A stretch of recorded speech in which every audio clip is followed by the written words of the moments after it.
నిద్రవెలుపుడు కథలే అన్నది రాత్రి కథ వినమంటే ఇక నిద్రవెలుపుడు కథ వినలేనని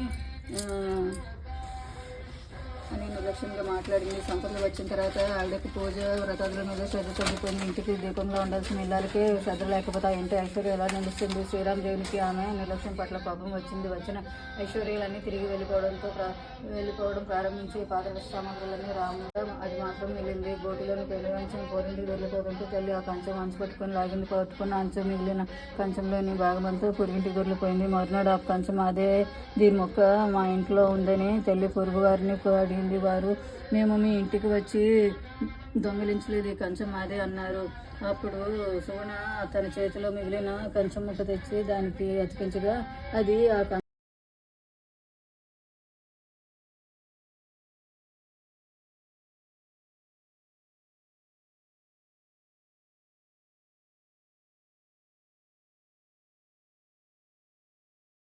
చేయడానికి పూనుకున్నారు.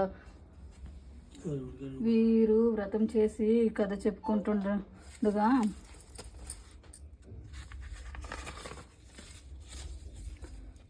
ఒక ధనికుడైన విప్రుడు వీరి యోగ్యతను గుర్తించి 4 ఎకరాల భూమిని వీరికి అటువంటి వారి కోసం చూస్తున్నారు. ఒకనాటి రాత్రి శ్రీ సీతారాములు ఆయన కలలో కనిపించి ఆ పుణ్య దంపతులకు నువ్వు సంకల్పించినవన్నీ ఇమ్మని ఆదేశించారు. మరో శ్రీరామదేవుని వ్రతం చేసి కథ చెప్పుకుంటున్నారు.